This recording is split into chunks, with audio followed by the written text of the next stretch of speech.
하늘문교회 성도 여러분, 그동안 편안하셨습니까? 이번 주간에는 날씨가 좀 쌀쌀해지고 비도 오고 궂은 날씨 덕분에 여러분 감기에도 많은 관심을 가지시고 조심하셔야 되겠습니다. 코로나 백신이 이제 나와서 여러분들이 많이 그렇게 이용하게 됐는데 빨리 이 팬데믹이 물러가고 건강한 사회가 될 수 있기를 바랍니다. 특별히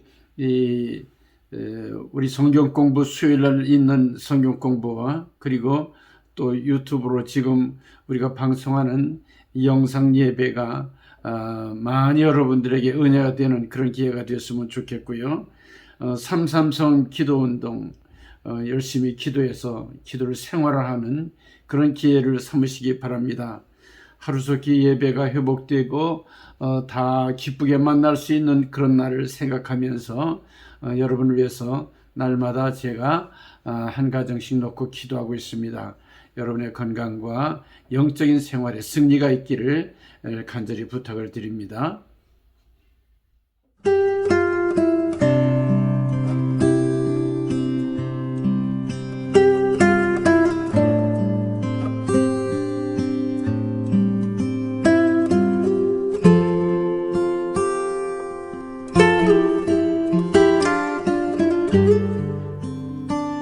오늘 주신 하나님 말씀은 누가복음 7장 31절에서 35절 말씀.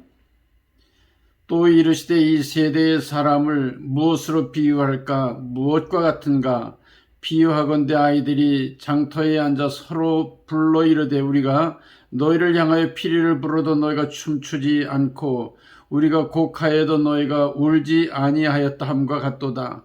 세례 요한이 와서 떡도 먹지 아니하며 포도주도 마시지 아니하며 너희 말이 귀신이 들렸다 하더니 인자가 와서 먹고 마시며 너희 말이 보라 먹기를 탐하고 포도주를 즐기는 사람이요 세리와 죄인의 친구로다 하니 지혜는 자기의 모든 자녀로 인하여 옳다함을 얻느니라. 아멘. 오늘 이 성경 본문의 말씀을 중심으로 이 세대를 바로 알자, 이 세대를 바로 알자, 그런 제목을 가지고 같이 은혜를 나누려고 합니다. 하나님은 각 시대에 맞게 선각자들을 보내주셔서 그 백성을 일깨워 주셨습니다.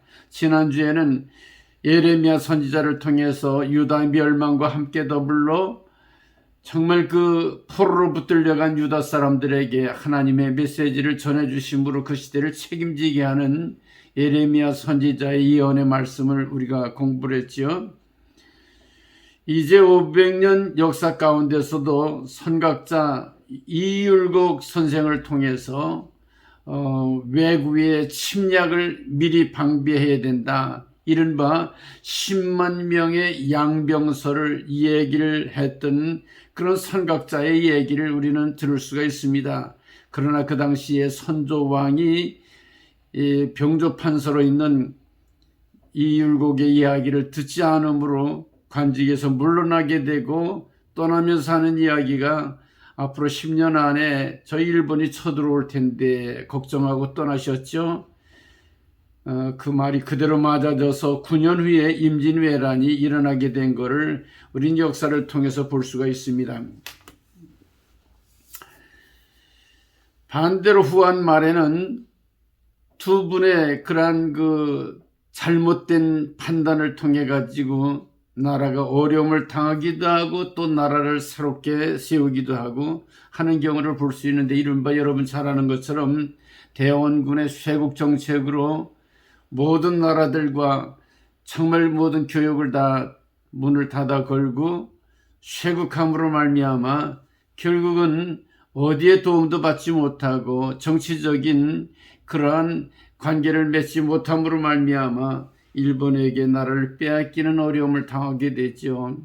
반대로 그런 어려움 통해서 연합군이 승리함으로 나라가 해방됐을 때에 이승만이라고 하는 그분이 새로운 그런 비전과 꿈을 가지고 나라를 바르게 세우기 위해 동분서주하면서 민주주의를 정착시키고 새로운 대한민국을 건설하는 건국 대통령으로서의 사명을 잘 감당했던 걸 볼 수 있죠. 선각자죠.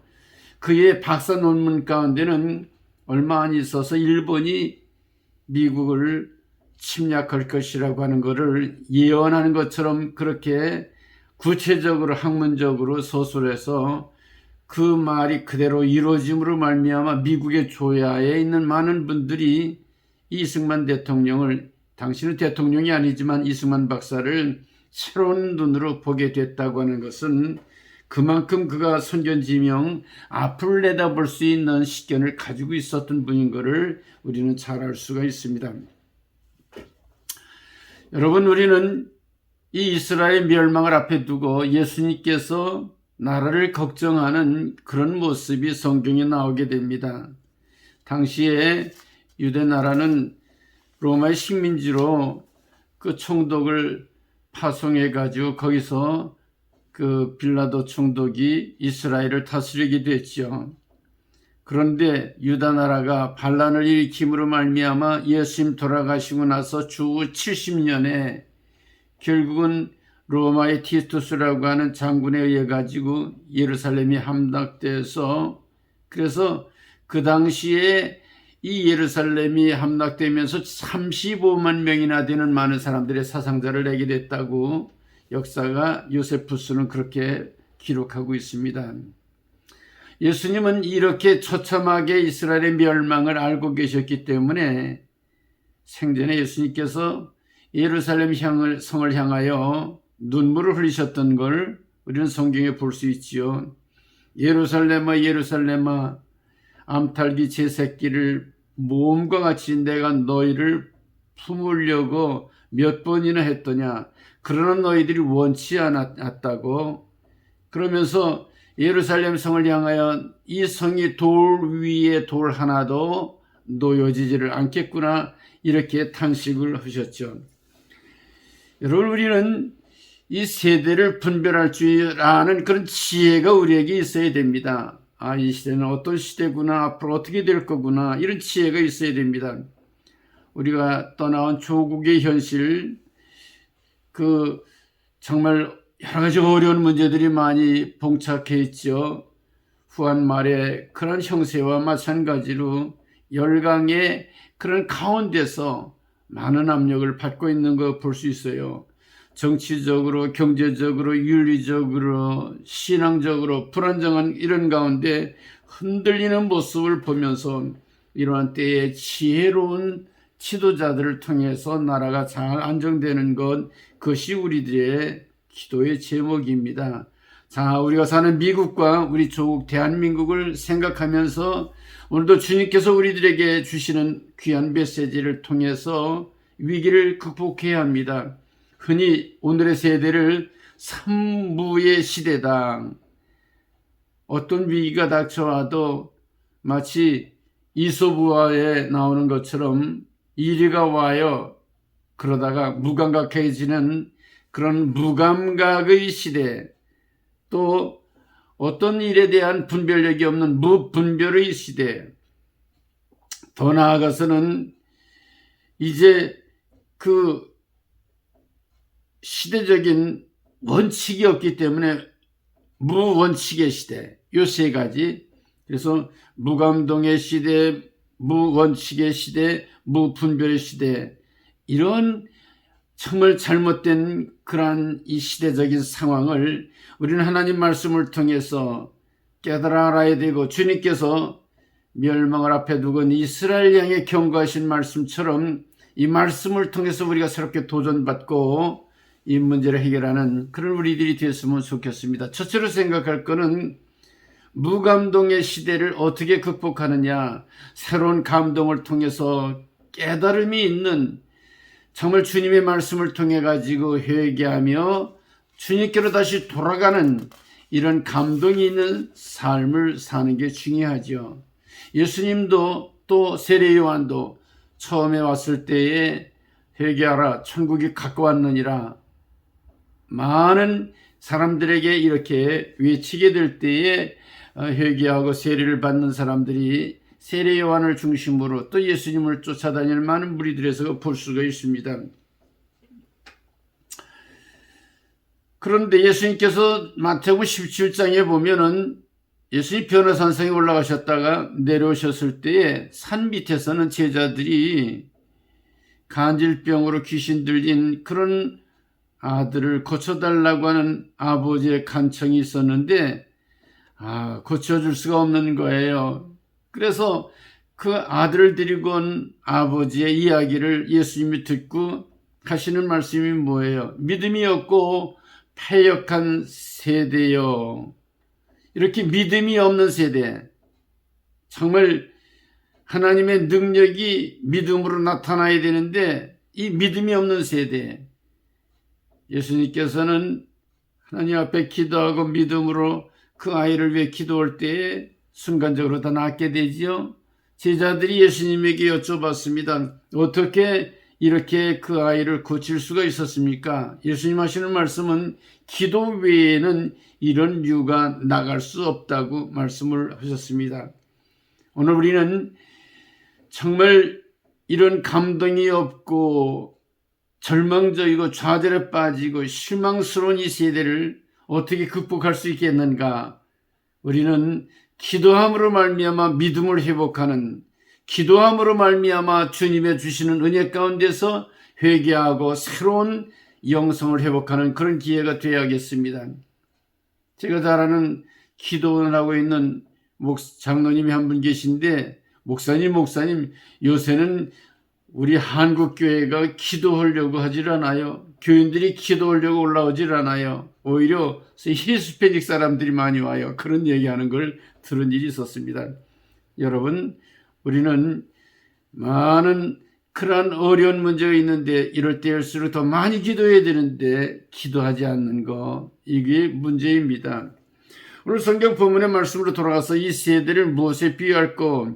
아이들이 장터에 앉아 불러 이르되 우리가 너희를 향하여 피리를 불어도 너희가 춤추지 않고 우리가 곡을 하여도 울지 아니함과 같으니라. 신나게 피리를 불면 덩실덩실 춤을 춰야 될 거 아니에요. 감동을 받고, 또 슬프게 곡을 하면은 눈물을 흘리면서 그러면서 참 아픈 마음을 가져야 될 거 아니에요. 여러분, 오늘도 우리는 우리 주변에 여러 가지 많은 일들이 있을 때 거기에 대해서 반응을 할 줄 모르는, 기쁠 때에 감동을 받고 슬플 때에 눈물을 줄 아는, 정말 하나님 말씀처럼 우는 자들과 함께 울어주고 기뻐하는 자들과 함께 기뻐할 줄 아는 그런 우리들이 되어야 되는데, 이런 감정이 메마른 그런 시대가 됐단 말이죠. 오히려 슬픈 일을 당한 사람들을 향해서 그러면 그렇지, 잘 됐구만, 뭐 이렇게 생각하는 그런 일은 없습니까? 기뻐할 일이 생겼는데 그것이 오히려 배가 아픈 그런 경우는 없습니까?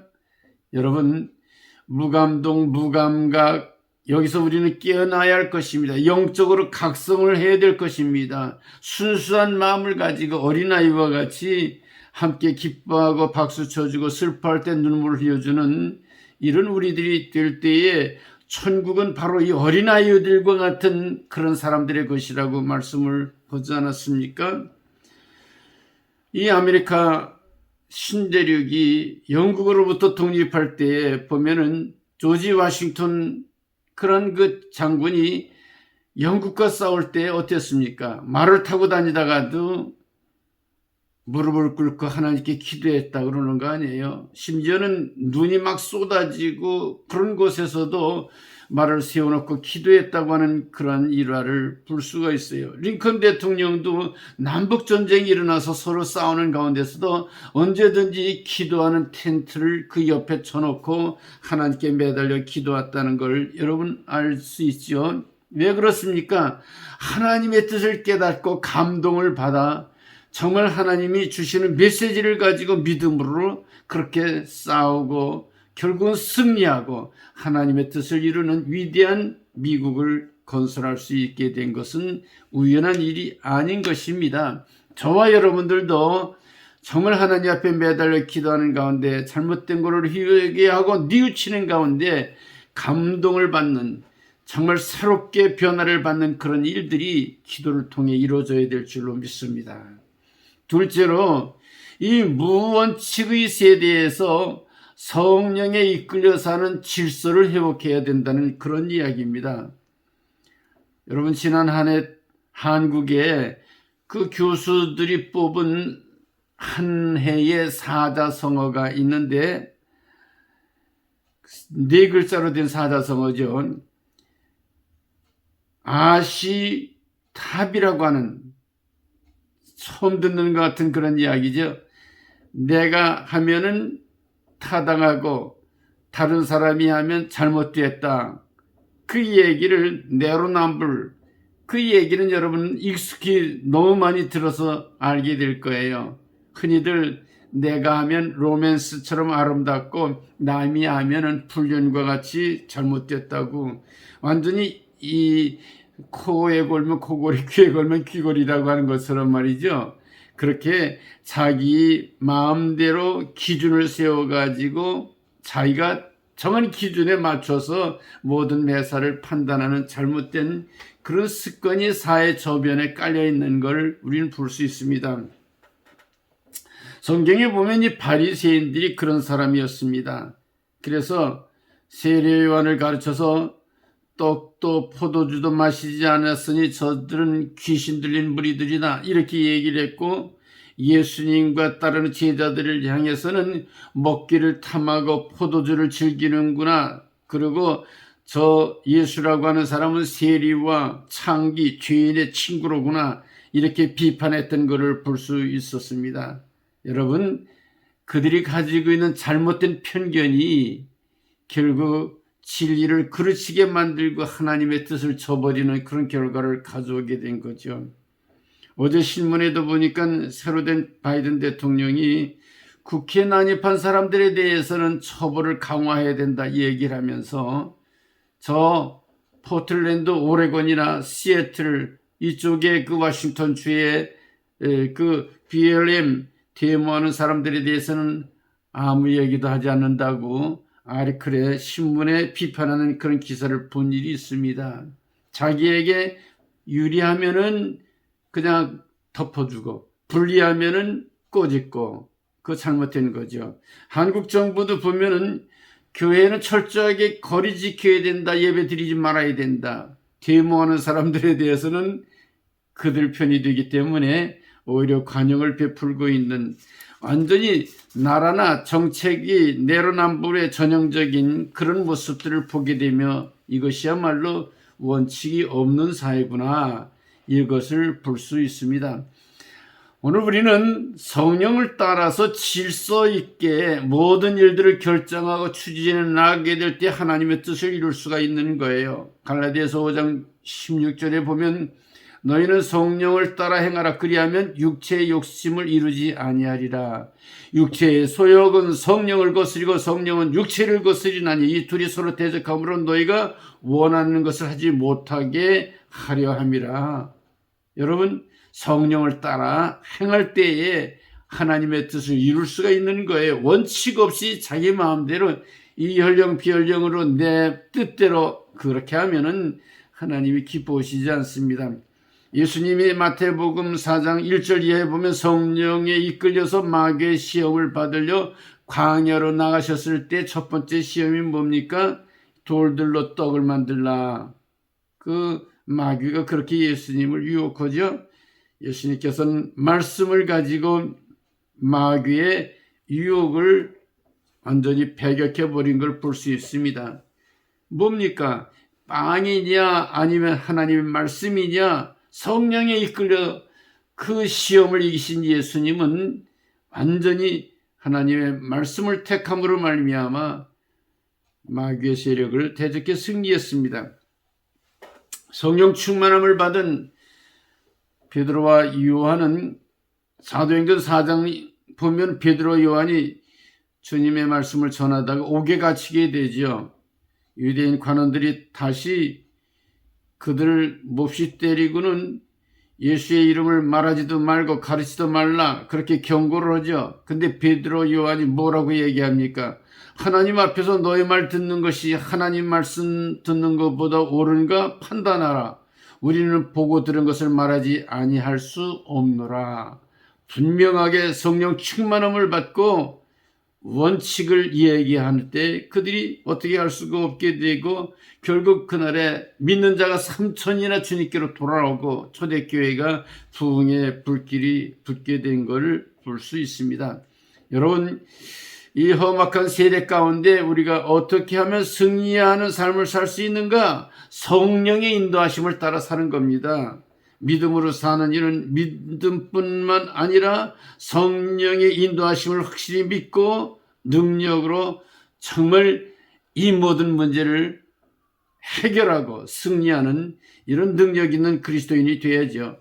요한일서 5장 4절에 보면 대저 하나님께로 난 자마다 그건 뭐예요? 성령으로 난 자마다 세상을 이기느니라. 세상을 이긴 이김은 이것이니 우리의 예수를 믿는 믿음이니라. 주님을 믿고 성령에 이끌려 살게 될 때에 그럴 때 우리는 승리할 수가 있습니다. 완전히 정말 원칙대로 하나님의 뜻을 이룰 수가 있습니다. 성령이 오셨네, 성령이 오셨네, 내 주에 보내신 성령이 오셨네. 우리 인생 가운데 친히 찾아오셔서 그 나라 꿈꾸게 하시네. 여러분, 성령을 힘입어 살게 될 때 험악한 이 세대를 승리하는 그런 삶으로 바꿔 살게 된다고 하는 걸 분명히 믿으시기 바랍니다. 셋째로, 무분별한 세대 속에서 지혜로운 자로 인정을 받는 것이 중요합니다. 분별력이 없는 무지한 그런 인생 가운데서 이 세대가 그런 세대죠. 우리는 지혜로운 자로 인정을 받아 하나님께 영광을 돌려야, 그래야지 정말 하나님 기뻐하는 삶을 살게 되는 거예요. 오늘 35절에 보면 지혜는 자기의 모든 자녀로 말미암아 옳다함을 얻느니라. 같은 내용을 마태복음 11장 19절에도 지혜는 그 행한 일로 인하여 옳다함을 얻느니라. 무슨 얘기입니까? 지혜는 누구예요? 예수님이 지혜죠. 주님이 지혜의 왕으로 오신 예수님이신데 이 예수 그리스도께서 그의 자녀들로 말미암아 옳다함을 얻는다. 근데 자녀가 어떻게 일을 해요? 자녀들이 그 행한 일로 말미암아 옳다함을 얻는다는 그런 이야기죠. 예수님께서 낳은 자녀들, 바로 그것이 우리들이고 예수님의 자녀된 우리들이 바로 그리스도의 몸된 교회지요. 주님께서는 주님의 몸된 교회를 통해서 주님이 하시고자 하신 일이 옳게 이루어질 수 있도록 확증하시기 위해 우리를 부르시고 교회에 삼으시고 교회를 통해서 하나님의 일을 계속하게 하신다고 하는 것을 여러분 분명히 믿으시기 바랍니다. 사랑하는 성도 여러분, 그만큼 우리는 주님의 몸된 교회가 이렇게 중요한 겁니다. 사도 바울은 그 성도들 향해 너희는 나의 편지라고 그렇게 얘기합니다. 그들이 잘 될 때 너희는 나의 기쁨이라고 그렇게 얘기를 하지 않습니까? 여러분들이 잘 되기를 원하는 것이 주님의 뜻이고 또 저희들이 주님의 뜻을 이루기 위해 영적으로 분별력을 가지고 하나님의 일에 순종할 때에 주님이 기뻐하시는 것을 우리는 꼭 잊지 말아야 할 것입니다. 얼마 전에 우리 장로님 한 분이 카톡을 보내왔어요. 여러분 잘 아는 정인이라고 하는 18개월 된 어린아이 사망 사건이 있죠. 내용을 상세하게 보니까 기독교 가정에서 자란 그 양부모들이, 그런 분들이 무책임하게 아이를 잘못 그렇게 다뤘더라고요. 그래서 정말 마음이 아팠습니다.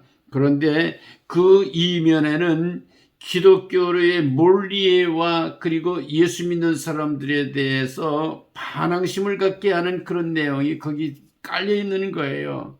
너무 충격을 받았어요. 어떻게 장로님들이 또 어떻게 예수를 믿는 사람들이 이런 거를 통해 가지고 계속해서 기독교의 반감을 갖게 하려고 하는가, 그런 마음까지도 들더라고요.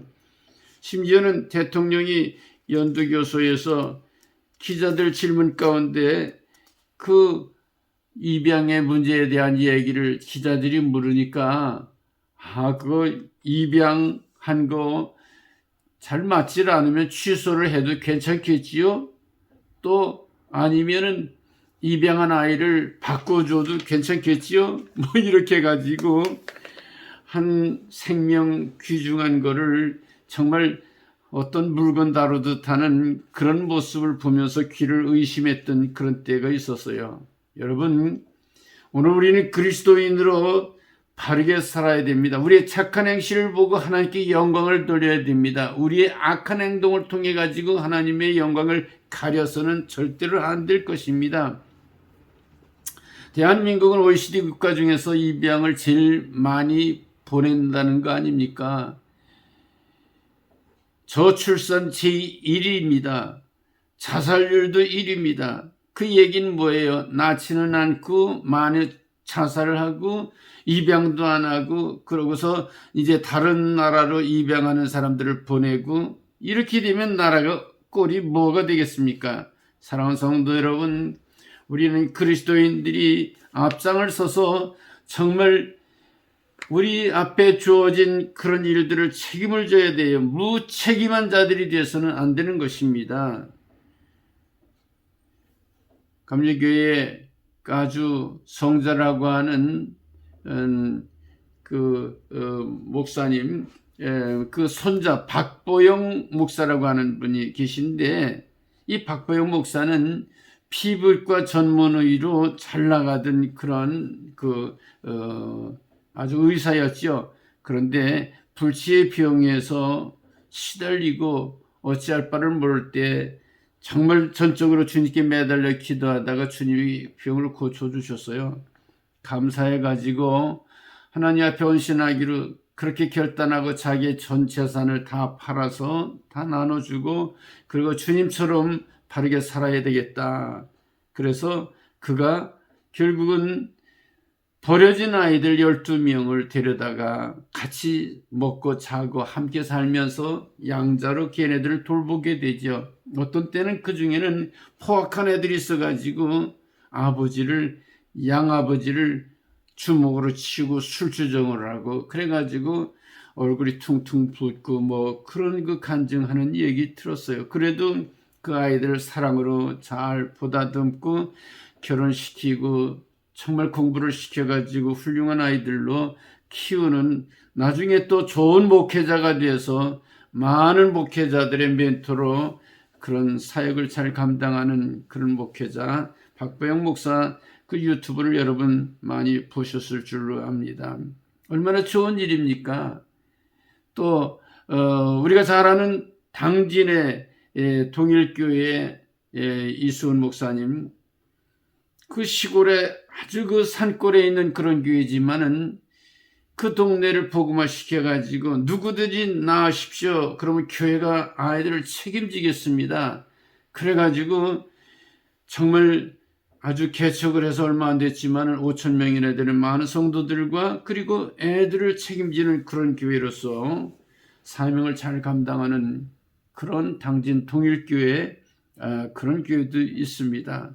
여러분, 우리는 정말 세상에 그 빛과 같이 그 빛이 세상을 비추게 될 때에, 그럴 때에 거짓이 물러가고 어둠이 사라지는 것처럼 진정한 사랑의 빛이 비춰지게 될 때에 미움과 고통과 절망과 죄악이 다 없어지고 예수 그리스도의 복음이 편만하게 전파되는 이런 나라를 만들어야 될 것입니다.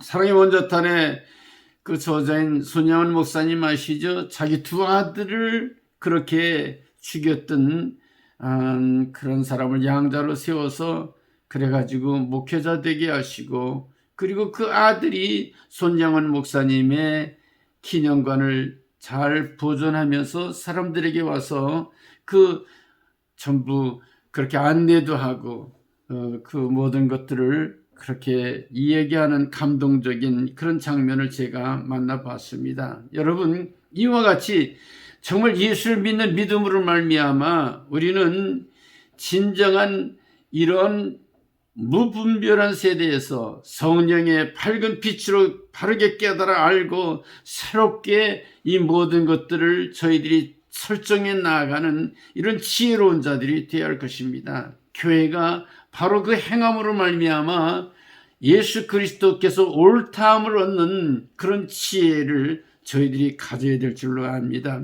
그래서 고린도전서 1장 18절에 십자가의 도가 멸망하는 자들에게는 미련한 것이요 구원받은 우리에게는 하나님의 능력이라고, 이 십자가의 능력을 가지고 이 세대를 이겨야 됩니다.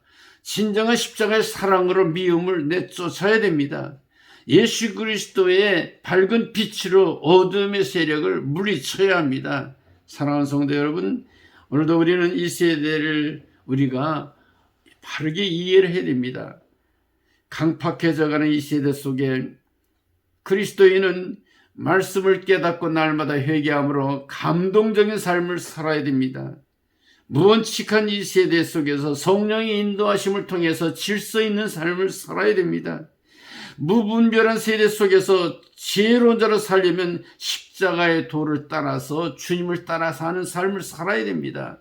그러므로 이 세대를 분명히 바르게 깨달아 알고 정말로 이 세상을 이기신 예수님처럼 승리하는 삶을 사는 그런 우리 하늘문교회 성도들이 되시고, 또 이 설교를 듣는 청취자들이 되셔서 하나님께 영광을 돌리시기를 주님의 이름으로 간절히 부탁을 드립니다. 기도하겠습니다. 아버지 하나님의 은혜와 사랑을 감사드립니다. 주님 세상에 오셨을 때에 세상 사람들은 예수님을 정말로 폄하하면서 오히려 죄인과 창기의 친구라고 그렇게 얘기를 했습니다. 그러나 예수님께서는 오히려 하나님의 귀한 믿음의 자녀들을 통해서 지혜롭게 하심으로 말미암아 모든 그러한 사회 속에서 분별력을 가지고 질서 있게 감동받고 정말 회개하는 삶을 통해 십자가의 길을 가게 하셨습니다. 오늘도 저희를 통해서 이 사역을 잘 감당하게 하옵소서. 우리 주 예수님의 이름으로 간절히 기도드리옵나이다. 아멘.